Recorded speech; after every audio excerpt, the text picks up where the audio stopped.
Hi YouTube, it's Kathy, and I figured that today was a great day to show you a queer book haul considering it is the beginning of Pride Month. I don't really do that many book hauls because a lot of what I read is digital and or from the library, but because of some circumstances in my life, I've acquired 10 queer books recently and I figured I should show them off. Because why not? We don't need an excuse to share books, do we? Some of these were pre-orders, some of these were books that I got for myself from my wish list, but from an independent bookstore instead of getting them through Amazon. Some of them were because I had gift certificates. One of them is from a subscription service I subscribe to. A couple of them were because I'm reading them for the Queer Lit Readathon, which is coming up next week. And some were on sale, and I wanted them. So let's go through this beautiful stack of 10 books already. At the top of the stack, we have What We Left Behind by Robin Talley. I picked this up because I knew that I liked Robin Talley's writing. I read Pulp by Robin Talley. I read As I Descend by Robin Talley, and I remember liking that one. And to be honest, I didn't know if this one was queer, but I just assumed it was, and it turns out that yes, my assumption was correct. Tony and Gretchen are the couple everyone envied in high school. When they separate for their first year in college, Tony to Harvard and Gretchen to NYU, they're sure they'll be fine. Where other long-distance relationships have fallen apart, theirs is bound to stay rock solid. The reality of being apart, though, is very different than they expect. Tony, who identifies as genderqueer, meets a group of transgender upperclassmen and immediately finds a sense of belonging that has always been missing, but Gretchen struggles to remember who she is outside their relationship. As the distance and Tony's shifting gender identity begin to wear on their relationship, the couple must decide, have they grown apart for good, or is love enough to keep them together? And of course, now that I've read a full synopsis, I'm even more excited. Next, we have a book I picked up specifically for the Queer Lit Readathon, and that's Johnny Appleseed by Joshua Whitehead. I read the full synopsis of this one in my TBR video for the Queer Lit Readathon, so that will be linked down below. But to sum it up, however, the main character is a queer Indigenous person and has a week before he needs to go back to his hometown, which he hasn't been to in a very long time, for the funeral of his stepfather. Also, somebody in the comments of my TBR told me that this was really funny, and that's something I had never heard about this book specifically before, so that makes me even more excited to read it next week. Next, we have a book that I've already read, but I was totally fine to get a copy of it from the Life's Library, and that's The Song of Achilles. This one is written by Madeline Miller, who you might know from Circe. I actually prefer this to Circe just because of the way that Circe is formatted. It's a personal choice thing. If somehow you've never heard of this, even though it has had an uptick in popularity recently because of Book Talk, I guess, a platform I know of and understand but don't participate in because I just don't have the time, then you're in luck because I'm going to read you the synopsis. Achilles, the best of all Greeks, son of a cruel sea goddess Thetis, which is funny because there's a lake near here called Thetis Lake, and the legendary King Peleus, is soft, swift, and beautiful,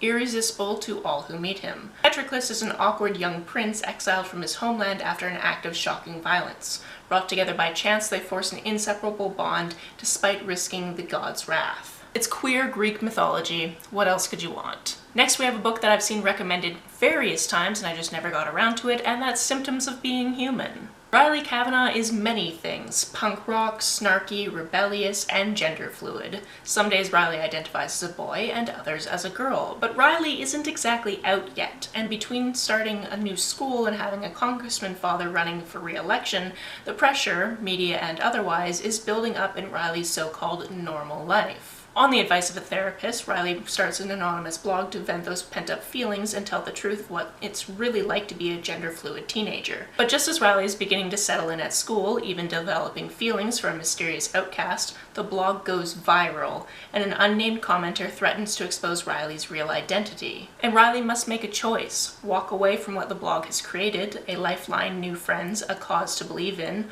or stand up, come out, and risk everything. Based on that synopsis, I can see why many people have recommended this, and I am excited to get around to it. Next is another book I specifically picked up for the Queer Lit Readathon, and that's Freshwater by Akwaeke Emezi. I wanted to make sure to have my own copy of this, not just because I really enjoyed another of Akwaeke Emezi's books, but because I figured that being a host of a readathon means that you should actually read the group book of that readathon. Therefore, I didn't want to rely on my library to maybe fulfill my hold in time or not. I read the synopsis of this one out in my announcement video for the 7th round of the Queer Lit Readathon, so that will be linked down below. The next book has been on my TBR for about a year, and I finally picked it up because I had a gift card, and that's Ink in the Blood. This is a book that was recommended in my Queer Booktubers Recommend Queer Books video, so I will link that down below. And obviously my TBR got a lot longer as I was putting that video together with a ton of different collaborators. Celia Sand and her best friend Anya Bartoni are inklings for the esteemed religion of Profeta.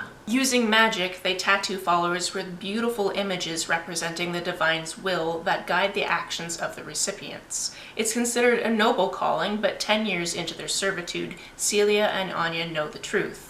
Profeta is built on lies. The tattooed orders strip away freedom, and the revered temple is actually a brutal, torturous prison. Their opportunity to escape arrives with the Rabble Mod, a traveling theater troupe.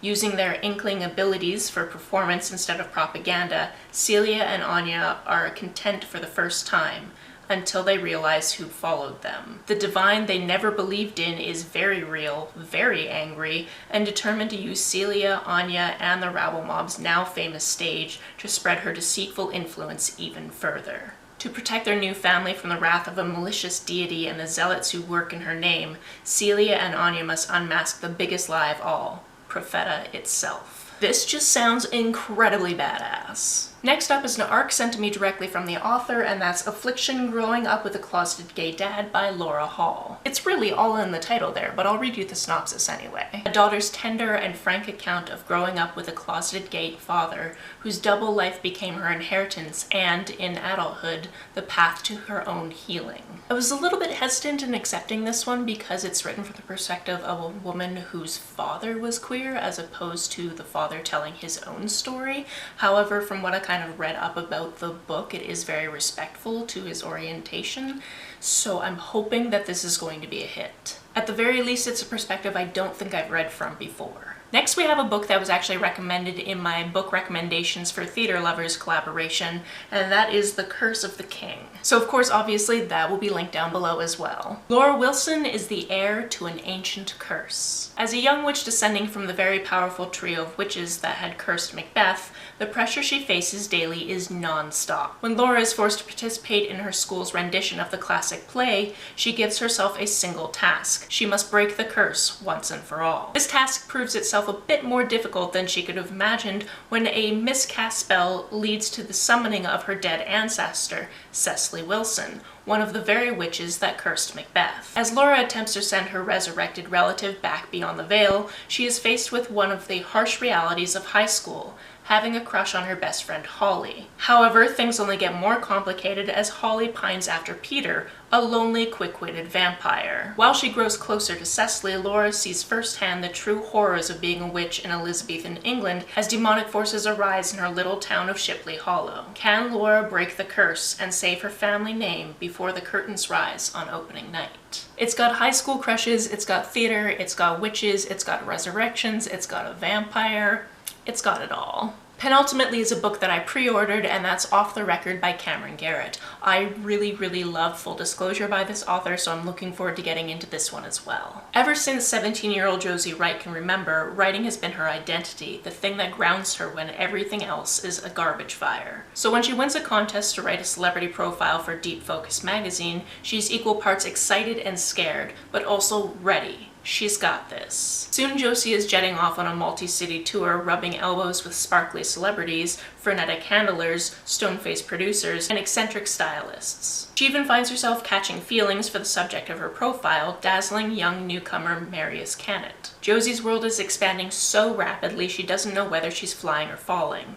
But when an actress lets her in on a terrible secret, the answer is clear. She's in over her head. One woman's account leads to another and another. Josie wants to expose the man responsible, but she's reluctant to speak up, unsure if this is her story to tell. What if she lets down the women who have entrusted her with their stories? What if this ends her writing career before it even begins? There are so many reasons not to go ahead, but if Josie doesn't step up, who will? From the author of Full Disclosure, this is a moving testament to the Me Too movement and all the ways women stand up for each other. Also, this is something that will probably not show up on camera, but the front is actually embossed with the words, "I believe her," which is a wonderful detail. The last book on this list is another pre-order that just came in, and that is Pumpkin. This year, Prom's a Drag. You don't have to twist my arm to get me to read a Julie Murphy release. I'm going to want to read it, but obviously I knew that this one was queer from the get-go, so I knew I would want to jump it up in my priorities. Waylon Russell Brewer is a fat, openly gay boy stuck in the small West Texas center of Clover City.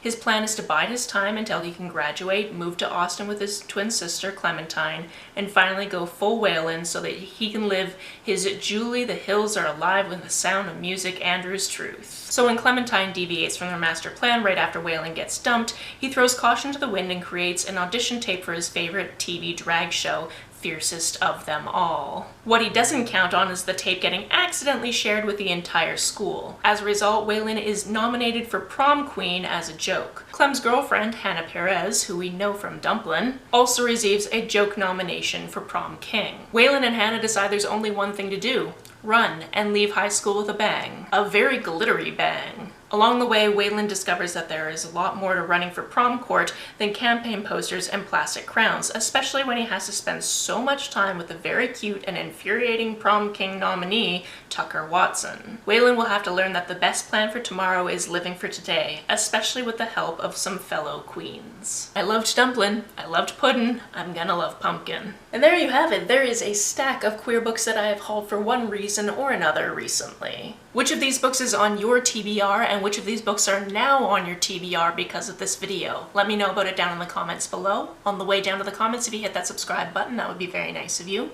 If you don't feel like leaving a comment but want to make sure that I know you were here, just leave me an emoji or a smiley face if you're on your computer. Some people have asked if there's a way to financially support this channel, so I set up a Ko-fi account, which is a digital tipping service. The link for that is down below, as well as the link to my PayPal and my Amazon wishlist in case you would like to buy me a queer book.